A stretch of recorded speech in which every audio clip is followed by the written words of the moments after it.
Au nom du Père et du Fils et du Saint-Esprit. Amen. Lecture du livre des Actes des Apôtres, chapitre 5, des versets 17 à 26. Le grand prêtre et son entourage, c'est-à-dire le parti des Sadducéens, étaient remplis de fureur contre les apôtres. Ils les firent arrêter et jeter publiquement en prison.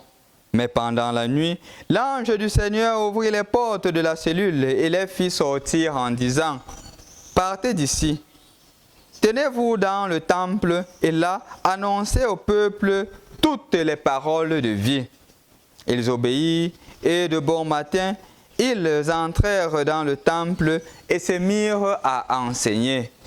En arrivant, le grand prêtre et son entourage convoquèrent le grand conseil, tout le sénat des fils d'Israël, et les envoyèrent chercher les apôtres en prison. En arrivant, les gardes ne les trouvèrent pas dans la cellule. Ils revinrent donc avec cette nouvelle. Nous avons trouvé la prison parfaitement verrouillée et les gardiens en faction devant les portes. Mais quand nous avons ouvert, nous n'avons trouvé personne à l'intérieur. En entendant ce rapport, le commandant de la garde du temple et les chefs des prêtres, en plein désarroi, se demandaient ce qui se passait. Là-dessus, quelqu'un arriva avec cette nouvelle. Les hommes que vous aviez mis en prison, les voilà qui se tiennent dans le temple, et ils instruisent le peuple. Alors, le commandant partit avec les gardes pour amener les apôtres, mais sans violence, parce qu'il redoutait que le peuple ne leur jette des pierres. Bonjour chers frères et sœurs dans le Christ. Rendu au mercredi de la deuxième semaine de Pâques, la lecture nous invite une fois de plus à grandir dans notre relation avec le Christ. Et en effet, nous écoutons aujourd'hui les effets de l'annonce de la parole de Dieu. Comment est-ce que l'annonce de la parole de Dieu se manifeste? Comment est-ce qu'elle produit du fruit?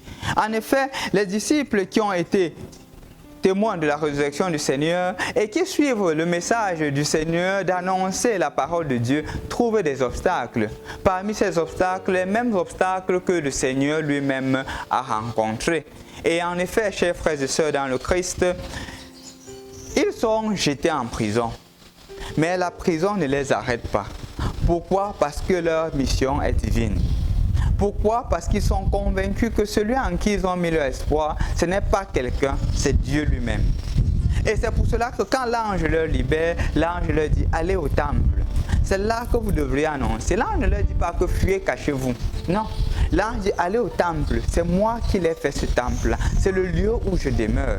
Et va prendre tes sources là-bas, va annoncer. Si c'est là-bas qu'on te menace, supporte parce que je suis avec toi. » Mais malheureusement, il y a ce qu'on appelle en tagalog matigas ulo, des personnes à la nuque raide, qui n'arrivent pas à voir dans les signes présents l'action manifeste de Dieu.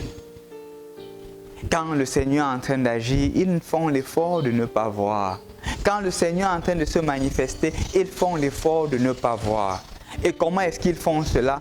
Ça se voit. Ils cherchent toujours à arrêter et à mettre en prison parce que leurs intérêts sont mis en difficulté. Mais ils ne peuvent pas se taire.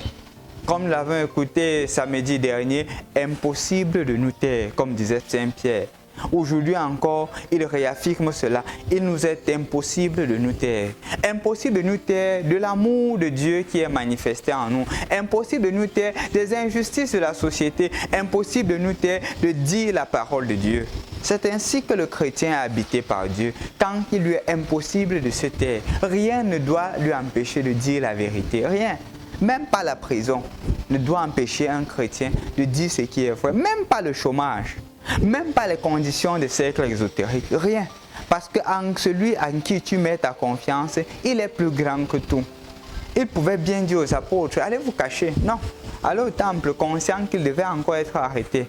Parce qu'il y a un but. C'est l'annonce du message du salut. Donc mon frère, ma soeur, aujourd'hui, toi aussi tu es invité à parler de Dieu. invité à annoncer Jésus, invité à prôner la vérité, invité à agir en faveur du bien. Je crois que dans notre pays, il y a quelque chose qui devient de plus en plus sérieux. La montée flambante des prix des denrées alimentaires, la montée flambante des prix dans presque tous les domaines. Et en cela, je crois c'est aussi un appel de dire que non, parce que nous sommes dans un pays pauvre, parce que nous sommes dans une situation macabre et que ce n'est pas tout le monde qui pourrait s'en offrir cela, surtout que les salaires n'augmentent pas. Il nous est impossible de nous taire. Nous sommes appelés à être aussi des témoins de la vérité. Quand il y a l'injustice, on doit mettre la justice. Lorsqu'il y a le mensonge, on doit mettre la vérité. Soyons aujourd'hui des autres apôtres en étant capables d'annoncer Jésus, même au milieu des difficultés. Au nom du Père et du Fils et du Saint-Esprit. Amen.